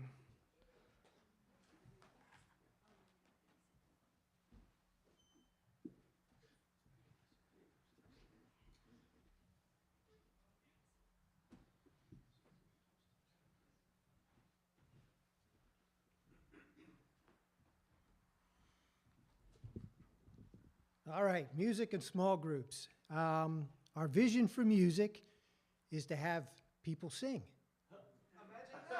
Participation. Believe me, as a worship leader, it is wonderfully encouraging for me to hear you guys coming back. Okay? I've had some worship experiences in my life where I just want to stop and listen to what's coming back to me, because it is so encouraging. And you know, people say, well, I can't sing. God knows how he made you, okay? He knows if you can sing or if you can't sing. It doesn't matter to him, and it shouldn't matter to the people around you, okay? They should be worshiping, and you should be worshiping, and we should all be joining together. And it doesn't matter if you couldn't sing your way out of a wet paper bag. It's the joy in your heart that's coming out through your mouth. Okay? Sing. Sing. If you're tone deaf like a pot, it doesn't matter. Sing. Okay? Just knowing that it encourages me. And I hope that my singing encourages you. Okay? Can I make a suggestion about that? Sure. I've seen things work in that, exactly what you're talking about in the past and in the very recent future, is I've noticed that whoever's the worship leader, if he eggs people to start getting involved in singing, because what happens to me, what I think is, everybody's kind of shy Mm-hmm. to get up and sing, but if the worship leader starts saying, like, come on everybody, kind of inviting and getting people in, people want to sing. They're afraid to be the only one. Okay. Well, that's kind of what I'm doing here. So yes, second point about singing is we want our songs to have spiritual truth. We want them to have some meat to them. You know, we don't want, the big thing was in the 80s, the 7-11 songs. You sing the same 7 words 11 times and you're out. Okay? I mean, you don't need slides for them. They're real great. Everyone can memorize them in one Sunday morning. But as they mentioned in one of the seminars when we went to Atlanta, they're the happy clappy songs. And they really don't lead people to worship. They're more of an emotional experience. And not saying that worship can't be an emotional experience, but that's not the only thing we want. Right, exactly. That's not the only thing we want. So we want the songs. That's why we've started incorporating more of the older hymns, because they really have theological substance to them. Yes. So when will we be bringing back the worship team? Well, I know that. you guys feel strongly about this. You know how I feel. Mm-hmm. But a worship team together brings the congregation closer to worship. In my experience, playing the drums for 20 years, when you look out and you see the congregation singing back, more than just a man and a guitar, Mm-hmm. but the whole church as a congregation singing their brothers and sisters up there worship, leading them to worship. What are we doing as far as bringing back the worship?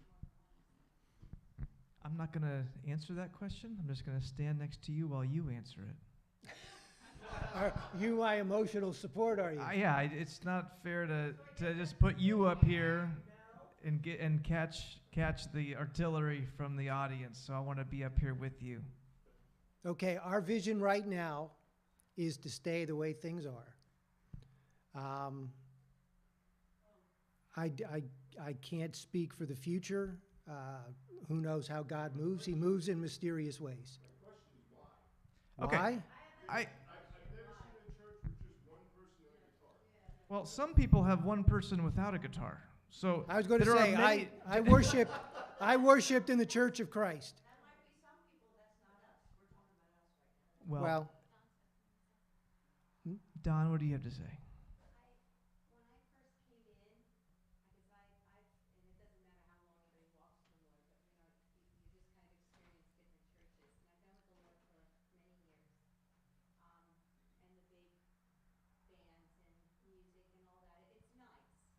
But when I walked in here, I was greeted very nicely, just the way it was described, and it was very comfortable for me. I felt very welcome. Deborah was one of them.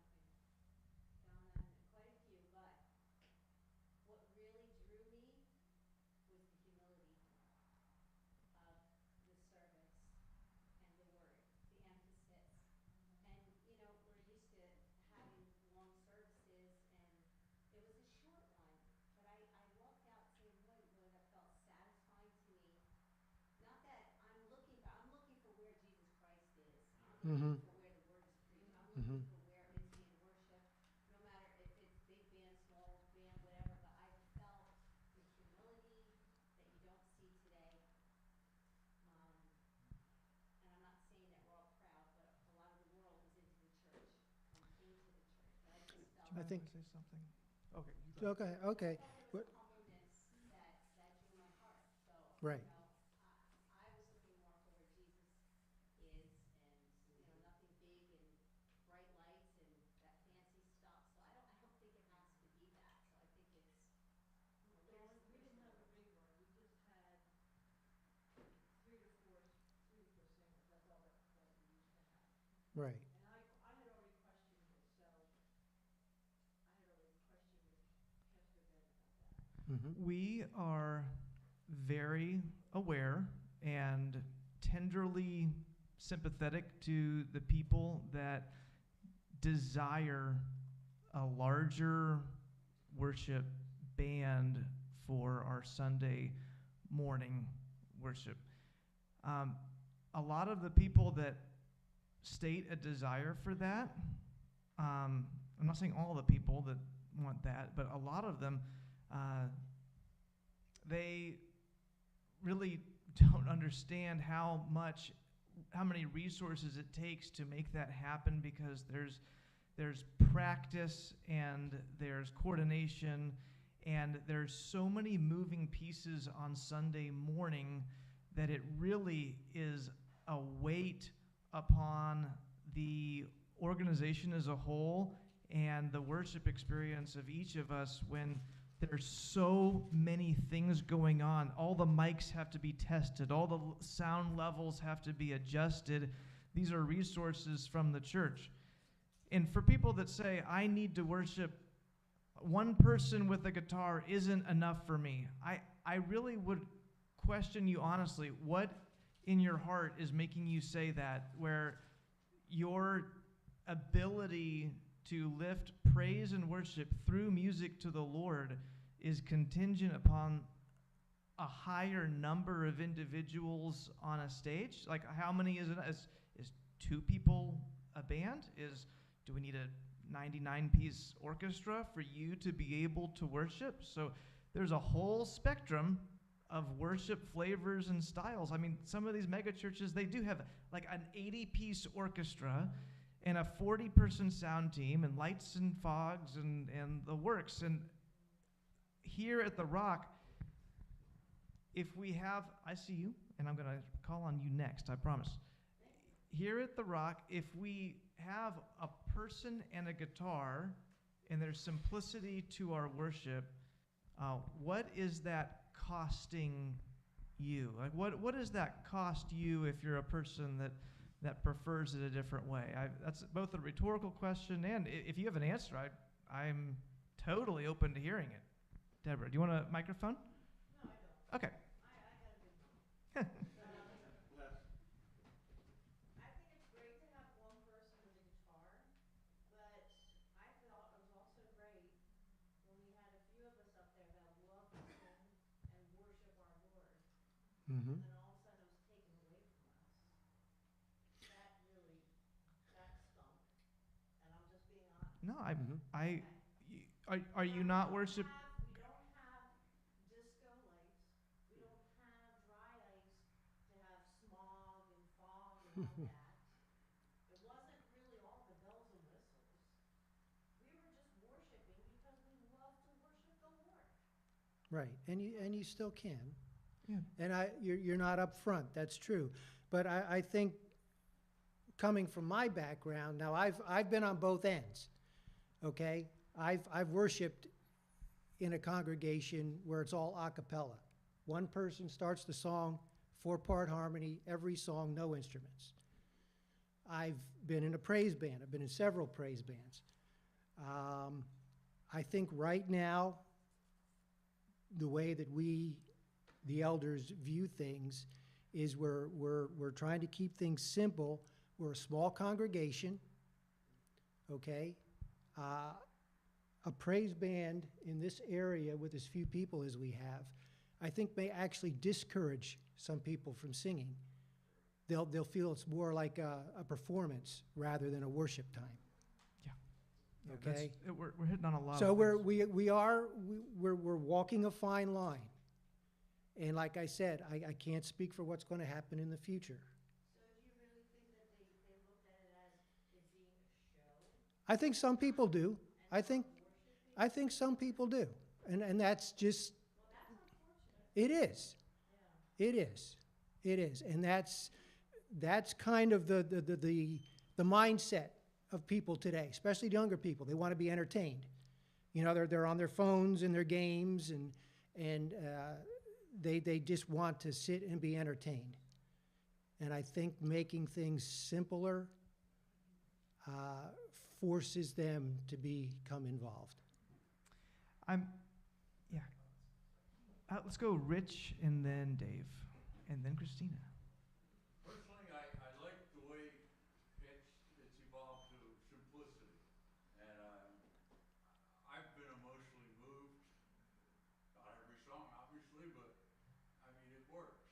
The only suggestion I would make is that, and this goes to your comment of the people singing. I don't know, maybe I'm half deaf, so maybe it's just me, but I can't hear the congregation. The sound system seems to swamp the congregation. That's my only suggestion. That things could be Balanced better? balanced so that we can hear ourselves sing. Because I can't sing. You know, Well, but we I have a make crowd mic. joyful noise unto the Lord. There, You do. that's what I said earlier. Rich, there is a microphone there that records the congregation. Sometimes I hear it, and sometimes I can barely hear anyone sing. Mm-hmm. When I'm back here, it all depends on the song. There's songs that we don't even need the lyrics of. We all know it, right? Been singing it for years. You hear it in my headphones loud and clear. You can hear it on broadcast. And there's other times you would think there's no microphones on. Right. It all depends on how people are led to worship, but going back to the worship team, having that experience for so long, to me, it brings a joyful noise as in praise, to the church. Not, and it's by no means of any kind of show of any kind. We've already done it. We practiced a couple months ago with the whole praise team up there. Mm-hmm. It fills the room with a joyful noise, and that is the whole. Not that I'm discounting one man and a guitar, because one It man doesn't on a matter. guitar can lead 100,000 people to worship. I've been in places where there's 80,000 people, and one man and a guitar is leading, and it's incredible. But to have it every week, week after week, I feel like the church's mission to worship experience with a worship team. Thank you for your inputs and your feedback. Dave. Go ahead. I agree with Scott. I've been playing bass in the worship team, and I feel really lifted up and joyful. I don't think anybody on the worship team feels that this is performance. But I understand, as Jerry said, that it can be It's not that the team thinks it's a performance, it's I that, was going to suggest, how about if we had the worship team with the band once a month as a compromise? It would be something to, for those people who really enjoy that to look forward to. Thank you for that suggestion. Christina. Just as somebody who was coming to the Rock for the first time, when there was a whole band, so to speak, up on stage, I felt like I was intruding coming into service early because there was all moving pieces going on, sound checks, this and that, and it was off-putting. And once I would come in, Ralph can barely hear, I can barely hear, and like I couldn't chit chat. There wasn't that one-on-one. So I originally felt like unwelcome because I felt like I was intruding. But then on top of it, once like I got comfortable, like I feel like I was screaming over people to have that fellowship. So I come to church a half hour early to have fellowship, and it's great that the church is wide open and everybody can just get together in their little pew areas and chit chat. And I've only ever known like one piano and everybody wailing. And I've always been like, I always thought like that was just great. But that's just my opinion. And as far as like the fellowship aspect of it, that's been huge for me. Okay. For time's sake, I'd like to cap the music discussion. I really appreciate the diversity of thought that you guys are bringing to the music. And we take no joy in like oppressing your worship desires and putting our thumb on you and saying, well, this is the way it's going to be, and I'm sorry, but we're not going to change. That's not how we are at all. But I think that what's important, soliciting the different viewpoints, is that we get the perspectives, and hopefully we can understand that with each worship model, there's some good things about it, Right. and there's some costs to it. So we're always making value judgment. We want to have the greatest good for the congregation in the music section of the worship service. So that'll be an ongoing conversation, and I appreciate all your inputs. I promise you that we hear them and that we are not trying to be dictatorial about the music. We're just trying to make value judgments that create the highest good here. Small Okay. groups? Small groups, move on to small groups. All right, so we currently have 2 small groups. One that meets in the Honeyford House Thursday evenings. You meet, 10 weeks in a row and then take some time off and then 10 weeks in a row. The other group meets at Regina's and my place, second and fourth Tuesday of the month, and we meet year-round. And the retired men's group for Ralph. Is that every? And then Jenny also has the young people as well. Is that? I wasn't clear if that was still going or not. Ralph's is Ralph here? Ralph's here. We didn't mean to talk like you weren't with us. My turn at the microphone is coming momentarily. Okay. So, Ralph, is your group still meeting? What group? What group? I don't know. Third base. Who's on first? Yes. That's a really, really old Yes. comedy skit. You looked at me like you didn't know what it was. That's what I look. Oh, okay. Start the retired men's group restarted probably right at the beginning of the new year. Okay. So if you're retired and you're male, see Ralph See Ralph? first of the year. Yeah. Okay. New year, new beginning. No, she's not. I'm not sure if she's doing hers during the school year. Here's what Jenny is doing. I've been in contact with her. I was trying to shepherd her with the young people's group. Unfortunately, she's trying to approach an age bracket that's difficult. It comes with many different backgrounds, issues, etc. What she has decided to do is halt the general meetings, which she was holding at a cafe in Medford, Mm-hmm. and she's now doing it one-on-one. Ah. And she feels like she's having a much greater impact on people in so doing. In fact, we were talking about it prior to church today, and she's very, very encouraged again. Good. On Good. fire for it. And she fully embraces that ministry and knows how much it means in that age bracket.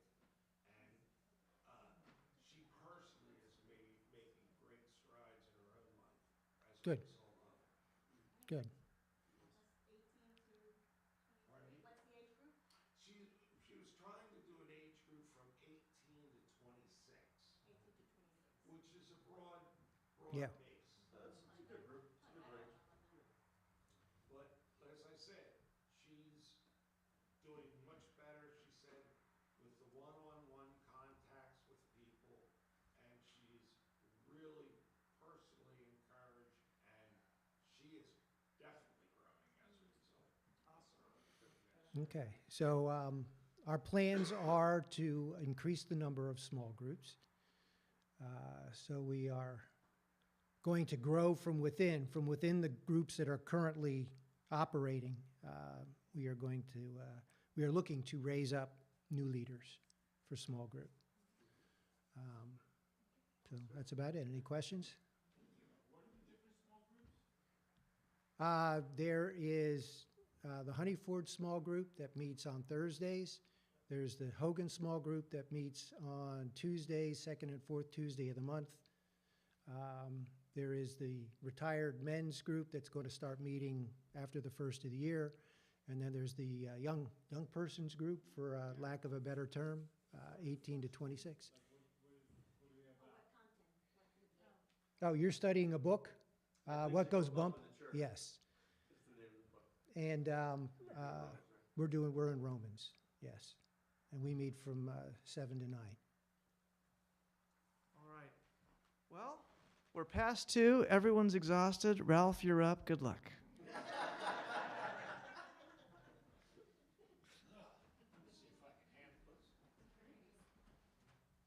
You seem to want to come up.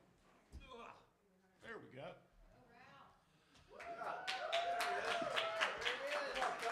Well, thank you very much. You know, as you can tell, I'm a little nervous. I'm unaccustomed to public speaking.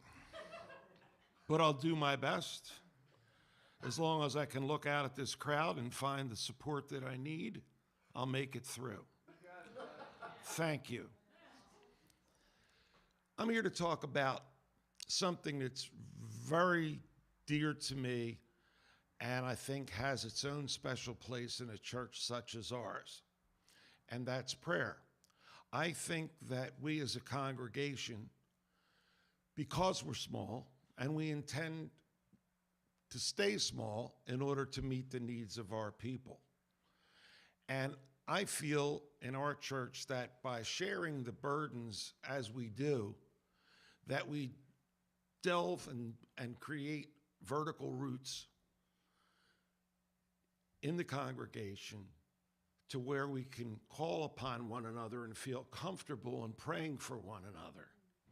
You can't always find that in larger congregations, and I think that's something very special that we have. And I just want to let everyone know that you can reach us for prayer by text, by phone. You can call me personally, and there are even some cards out there next to Ben's card on the table that you can take that have my name, my cell number, the church phone number, an email. There is no reason that you can't reach us for prayer, because no matter when we get that message, I'll be sure to return it. And you can tell me if it's private or how much you want to share with others. So we want it to be very, very comfortable. And as I said, I think it's the church that prays together and for one another and sharing one another's burdens that makes the difference in lives. And I think that that is at least a calling that I feel that I have, that I want to do. Okay, so I would encourage you with any prayer requests that you have to give us a call. Give me a call, pick up one of those cards. Ben can always make more for me. They're cheap.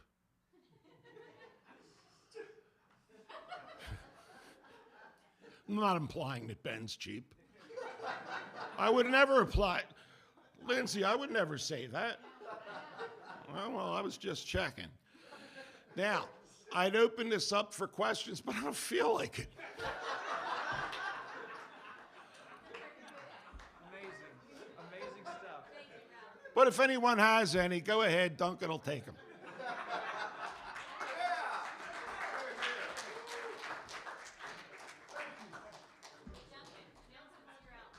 Yeah, no, Ralph is definitely the man.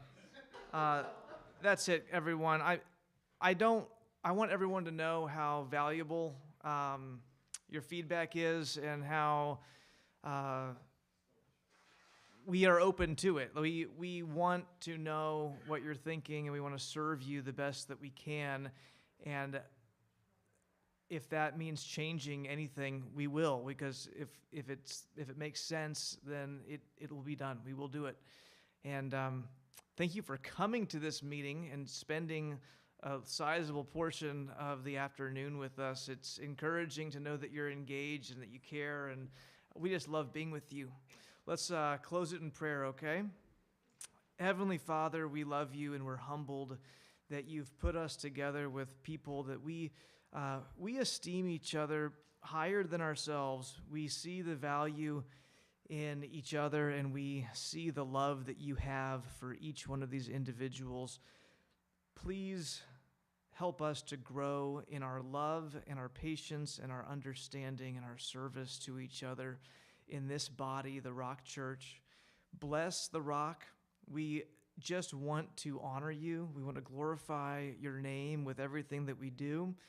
And we pray that every person here would have the clarity to see that this is all about honoring your Son and sharing the news of his kingdom with this community as we love each other. We pray that people that we know would see the way that we're interacting with each other, the way that we are bonded to one another and serving and loving each other, and say, wow, I want to be a part of that, and I want to know the God that has changed these lives to be like that where the world is not.